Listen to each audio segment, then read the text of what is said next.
ఇప్పుడే జీ5 app download చేయండి. చూడండి మీ ఫేవరెట్ టీవీ షోస్ ఎప్పుడైనా ఎక్కడైనా. నీకోసం మా వాళ్ళని వదులుకొని అమెరికాకి రావాల్సిన కర్మ నాకేం లేదు. నీకోసం వాళ్ళని కాదు, నిన్నే వదులుకుంటున్నాను.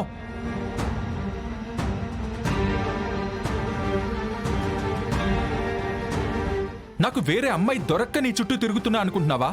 చూస్తావా? నాకు వేరే అమ్మాయి దొరుకుతుందో లేదో ఇప్పుడే ఇక్కడే చూపిస్తాను. చూస్తావా?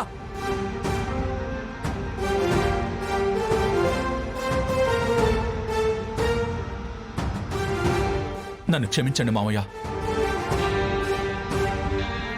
చారు, బాబా వెళ్ళు వెళ్ళు. చెప్పు బావా. చారు, నువ్వు నన్ను కావాలనుకున్నప్పుడు నేను వద్దన్నాను. ఇప్పుడు నేనే అడుగుతున్నాను, నన్ను పెళ్లి చేసుకుంటావా?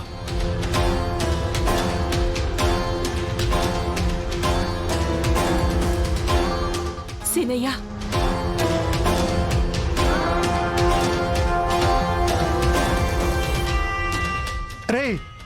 అరే సీను, అరే నువ్వు తొందరపడకరా, ఒక్కసారి ఆలోచించు.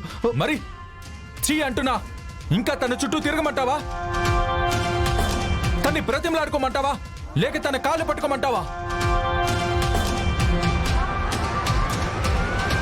విషయం ఇంత దూరం వచ్చాక అది నా కోడలుగా వస్తానన్నా నేను ఒప్పుకోను.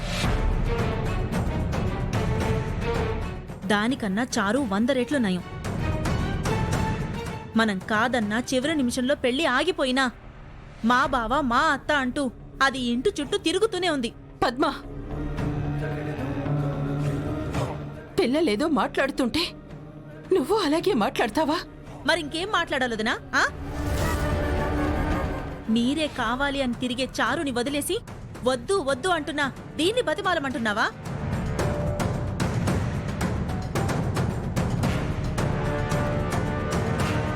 అన్నయ్య,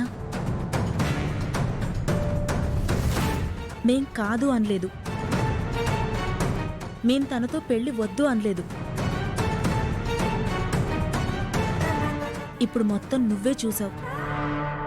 నువ్వు చెప్పన్నయ్య, చారుని నా కోడలుగా చేసుకోవడానికి నీకు అభ్యంతరం లేదు అంటే నాకు కూడా ఏ అభ్యంతరం లేదు.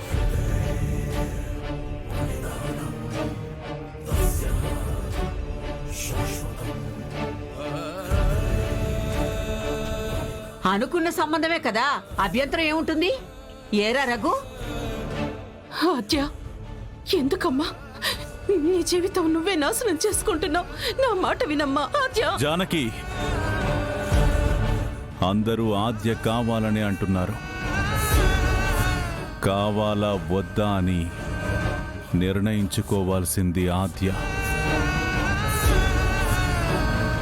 మిస్ ఆద్య కిషోర్, చివరిసారిగా అడుగుతున్నాను, నీ నిర్ణయం ఏంటి? ప్రేమించడానికి ఆలోచించలేదు, పెళ్లి చేసుకోవాలంటే ఆలోచించాల్సి వస్తుంది.